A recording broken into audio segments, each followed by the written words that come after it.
အိမ်မာနေရင်ဗီဒီယိုလေးတွေဖန်တီးပြီးတော့ပတ်စံရှာလို့ရတယ် Japan Region TikTok account တစ်ခုဘယ်လိုဖွင့်ရမလဲဆိုတာဒီဗီဒီယိုလေးမှာအသေးစိတ်ရှင်းပြတင်ဆက်ပေးသွားပါမယ်ခင်ဗျာ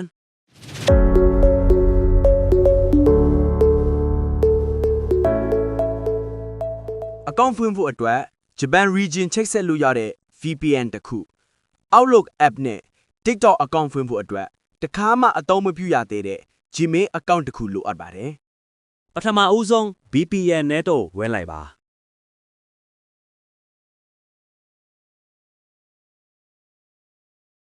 Japan location ကိုချိတ်ဆက်ပါ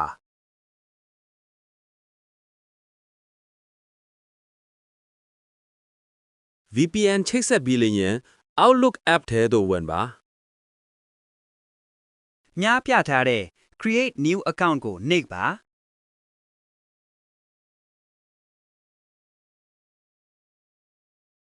ကိုထားချင်တဲ့ email address ထည့်ပေးလို့ရပါတယ် Next ကိုနှိပ်လိုက်လို့အခုလိုအနီရောင်ဇာတ်တန်းလေးပေါ်နေလျင်အောက်ကပေးထားတဲ့ mail address တွေထဲကတစ်ခုကိုရွေးထည့်ပေးပါ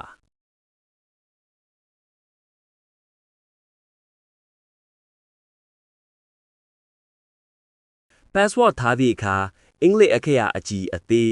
$$ လို့သင်္ကေတမျိုးတွေနဲ့1234စတဲ့ကဏ္ဍတွေဟုပေါင်းစပ်ထားပေးရပါမယ် password အရေးအတွက်အနည်းဆုံး8လုံးရှိရပါမယ် ညပြထားတဲ့ Country Region ဆိုတဲ့နေရာမှာ Japan လို့ပေါ်နေရပါမယ်မပေါ်ခဲ့ရင် VPN ပြောင်းပြီးအစကနေပြန်လုပ်ရပါမယ်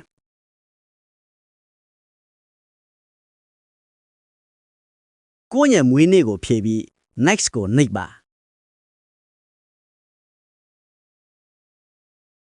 ကိုယ့်ရဲ့နာမည်ကိုထည့်ပြီး Next ကိုနှိပ်ပါ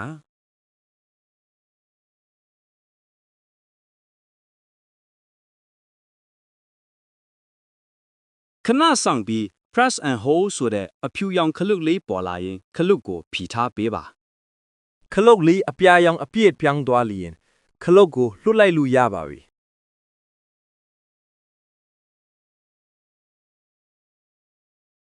Skip for now ကိုနှိပ်ပါညပြထားတဲ့အကိုင်ဆက်နှိပ်ပါ